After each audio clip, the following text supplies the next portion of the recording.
मेरी तीसरी पीढ़ी है राजनीति में। मैं ये चाहता हूँ कि जिस तरह सरदार तारा सिंह ने अपना नाम कमाया था इस ज़िले में और स्टेट में और अपनी सिख बरादरी में, उस तरीके का नाम होना चाहिए सेवा के लिए राजनीति में। बहन जी ने कभी किसी का शोषण नहीं किया कि जब तक जिंदगी रहेगी हम शैलजा जी के लिए और कांग्रेस के लिए अनथक प्रयास करते रहेंगे कि जिसको मर्जी आप पार्लियामेंट की टिकट दे के देखो, पेवा में हम उसकी लड़ाई बढ़ चढ़ के लड़ेंगे।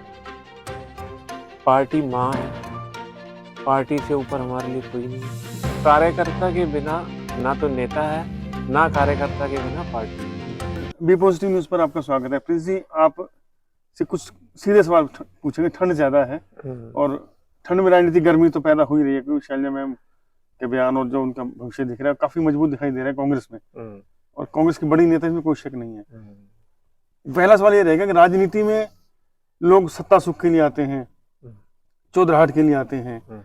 आप सत्ता सुख भोग चुके हैं, चौधराहट देख चुके हैं। अभी इलाके के बड़े चौधरी कहने का मतलब है जो सामाजिक रूप से मान मर्यादा रखते हैं, वो चौधरी आम भाषा में कह सकते हैं।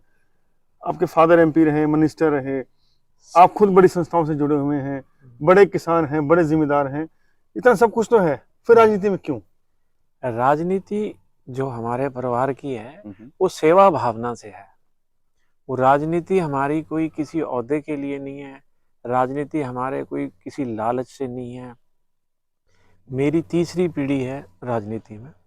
मेरे दादाजी बहुत राजनीतिक पदवियों पर रहे हैं। मेरे फादर मेंबर पार्लियामेंट रहे कुरुक्षेत्र से, मेरे फादर स्पीकर हरियाणा रहे, मेरे फादर एग्रीकल्चर मिनिस्टर हरियाणा रहे, मेरे फादर इरिगेशन पावर मिनिस्टर रहे, और लगभग हर मुख्यमंत्री के साथ मेरे फादर का जो संबंध थे वो बड़े अनुकूल थे। हर एक आदमी के साथ बहुत बढ़िया संबंध थे। आज हमें फख्र महसूस होता है जब मैं पेवा हल्का में किसी भी गांव में किसी खुशी में किसी गमी में जाता हूँ, तो वहाँ ये पता लगता है कि जी फलाने परिवार को भी नौकरी दी थी, इस गांव में फलाने को भी नौकरी दी थी। उससे मेरा मनोबल और मेरा उत्साह बहुत ज़्यादा बढ़ता है। और जहाँ तक रहा कि राजनीति क्यों करता हूँ, राजनीति सिर्फ मैं अपने शौक में करता हूँ। मुझे किसी पदवी की ज़रूरत नहीं है, मेरे को किसी राजनीतिक सिस्टम का से कोई लेना देना नहीं है। मैं ये चाहता हूँ कि जिस तरह सरदार तारा सिंह ने अपना नाम कमाया था इस ज़िले में और स्टेट में और अपनी सिख बरादरी में, उस तरीके का नाम होना चाहिए और लोगों के काम आने चाहिए। अगर हम सत्ता में मैं आऊँ, कभी मैं ताकत में आऊँ, तो लोगों के लिए एक बहुत इजी अप्रोच होनी चाहिए मेरी, कि अगर कोई काम किसी से नहीं बना तो वो प्रिंस जरूर करवा देगा। सिर्फ इस मकसद से राजनीति करता हूँ। और मेरे को राजनीति का कोई भी ऐसा सिस्टम नहीं है कि कोई मेरे को लालच है किसी पदवी का, कि मैंने एमएलए जरूर बनना है, मैंने मंत्री जरूर बनना है। मैंने सेवा करनी है, लोगों की सेवा के लिए राजनीति में हूँ। देखिए, आप इतने बड़े घराने से हैं और जिस दल में रहे आप निस्वार्थ रहे, कोई सत्ता लालच में नहीं रहे, और शैलजा मैम के साथ है लंबे समय से आप, तो शैलजा मैम सुख में रहें, सत्ता में रहें, विपक्ष में रहें, आप उनके साथ हैं, तो लालसा क्या है, टारगेट क्या है? क्योंकि समय दे रही हैं आप, कुछ सब कुछ कर रहे हैं, तो शैलजा मैम के प्रति इतना समर्पण क्यों? देखो, बहन जी की जो राजनीति है वो बड़ी निष्पक्ष राजनीति है। बहन जी ने कभी किसी का शोषण नहीं किया, किसी वर्कर का, किसी नेता का। उनकी बड़ी एक स्ट्रेट फॉरवर्ड राजनीति है कि हम कांग्रेस के लिए काम कर रहे हैं, सोनिया गांधी के लिए काम कर रहे हैं, राहुल गांधी जी के लिए काम कर रहे हैं, प्रियंका जी के लिए काम कर रहे हैं। और यही सोच हमारी है कि व्यक्ति विशेष को अपने बारे में अपनी राजनीति नहीं करनी चाहिए, राजनीति पार्टी की करनी चाहिए, क्योंकि हम पार्टी के वफादार सिपाही हैं। और शैलजा जी के साथ हमने एक मन बना रखा है कि जब तक जिंदगी रहेगी हम शैलजा जी के लिए और कांग्रेस के लिए अनथक प्रयास करते रहेंगे। अब पेवा विधानसभा क्षेत्र में लंबे समय से रह रहे हैं, टिकट मिलना ना मिलना, विधायक बनना ना बनना आपके लिए छोटी बात है, जैसा आप कह रहे हैं। पेवा में क्या दिखता है आपको ऐसा कि जरूरी है वहां पे परिवर्तन? देखो, पेवा में सबसे पहली बात है कि हमारा जो धार्मिक स्थल है सरस्वती पे, सरस्वती नदी की मतलब बहुत पुरानी एक डिमांड है पेवा के लोगों की कि वहाँ पे सुधार होना चाहिए, उसके पानी की फ्लो बढ़िया होनी चाहिए, उसकी सफाई होनी चाहिए, सरकार को उसके लिए कुछ ना कुछ करना चाहिए था। मगर आज तक किसी सरकार ने भी कभी भी, हमारे बहुत मंत्री रहे वहाँ से, अभी भी मौजूदा मंत्री हमारे वहाँ पे हैं, स्पोर्ट्स मिनिस्टर हैं, मगर किसी ने उस तरफ ध्यान नहीं दिया। दूसरी बात, जब मेरे फादर 1977 में यहाँ पेवा से एमएलए बने थे, उस टाइम पेवा एक कस्बा था, एक बड़े गांव की स्थिति में था। बस अड्डा मेरे फादर ने बनवाया, तहसील मेरे फादर ने बनवाई, सब डिवीजन मेरे फादर ने बनवाई, लड़कियों के लिए स्कूल नहीं था वो मेरे फादर ने बनवाया। जितनी मेन रोड सड़कें बनी हुई हैं पेवा में, सब उस टाइम बनी है जो तब सरदार तारा सिंह की सरकार थी, जब कांग्रेस की सरकार थी।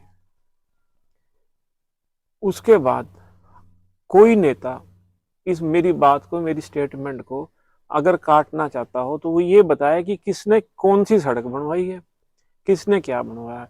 मेरे फादर शाहबाद से रहे, शाहबाद में शुगर मिल लगवाई, शाहबाद में बस अड्डा बनवाया, शाहबाद में तहसील बनवाई।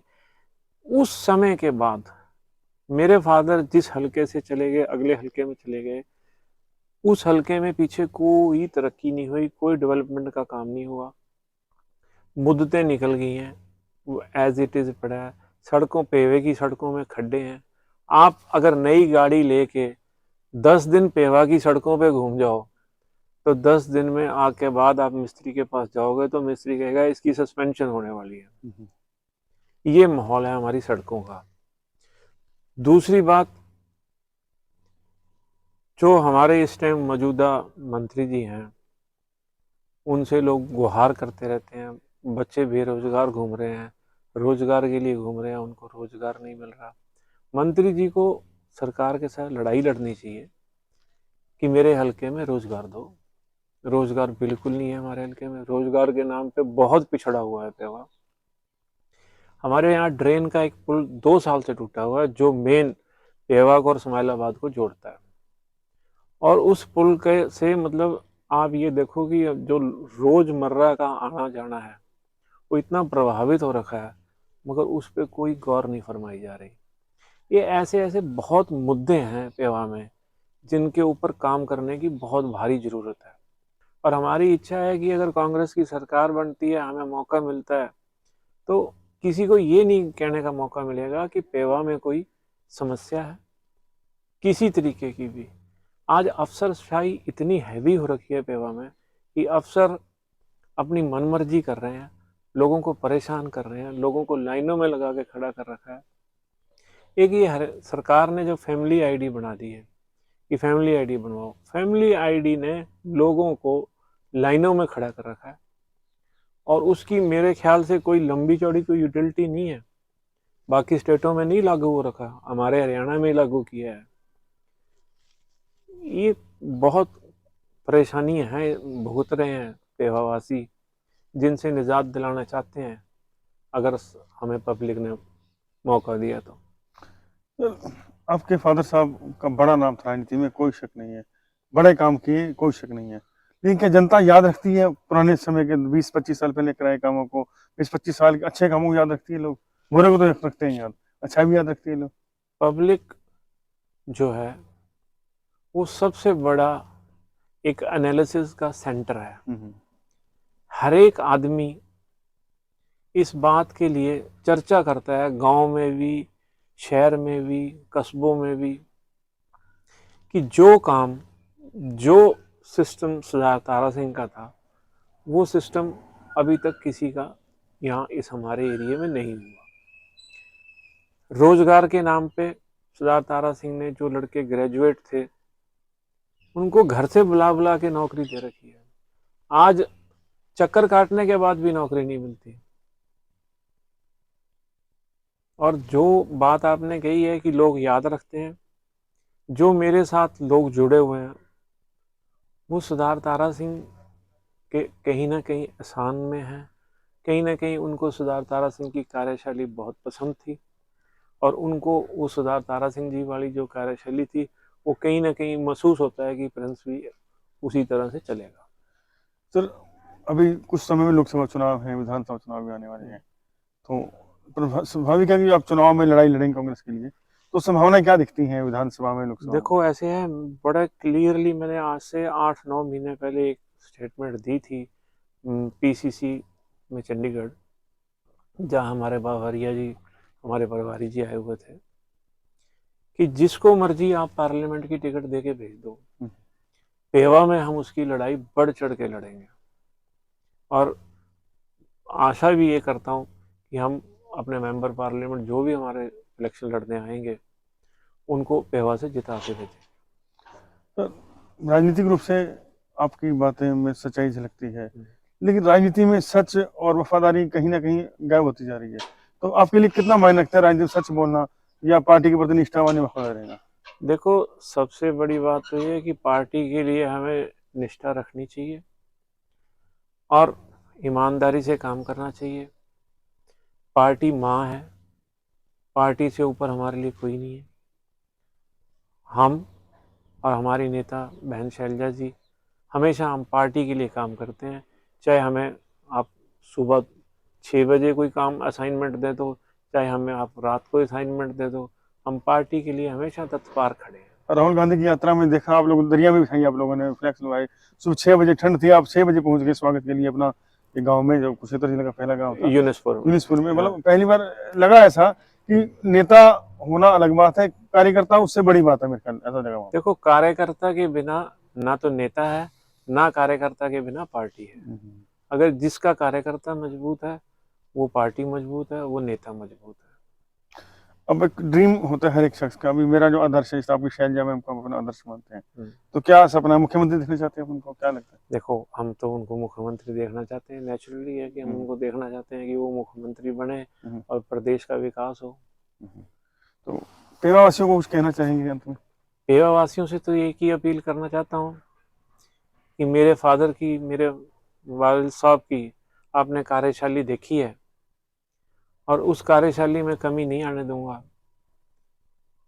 मेरी हर तरीके से अमदाद करो, मेरे से कभी निराशा का किसी को मौका नहीं दूंगा। बी पॉजिटिव, बी पॉजिटिव, आपका चैनल भी बी पॉजिटिव है और मेरी तरफ से वाइब्स भी हमेशा पब्लिक के लिए पॉजिटिव ही जाएंगी। तो निश्चित रूप से प्रिंस जो है वो नाम प्रिंस है इनका, बुजुर्गों ने रखा था, लेकिन वाकई प्रिंस, और कह सकते हैं कि जब ये पॉजिटिव वाइब्स देते हैं, कोई भी परेशान आदमी आता है जादू की झप्पी देते हैं। एक नेता फिल्म आई थी कोई, तो उस तरह इनके पास भी जादू की स्माइल है और जादू भरा इनका जो व्यक्तित्व है, बड़े से बड़ी परेशानी भी हल कर देते। लेकिन अब राजनीति है तो इसमें कठोर धरातल होता है राजनीति का, सच्चाई पे चलता है। लक्ष्य सिर्फ यह है कि जन सेवा करता रहूं, सत्ता सुख भोगना इनका लक्ष्य नहीं है। साथ ही साथ एक सपना है कि शैलजा, जो उनको बहन मानते हैं, शैलजा मैम को एक बार मुख्यमंत्री हरियाणा में जरूर देखना चाहते हैं और इसके लिए तन मन धन से समर्पित हैं। प्रिंस जी, बी पॉजिटिव से बातचीत के लिए बहुत बहुत धन्यवाद। आपका बहुत बहुत धन्यवाद। Thank you.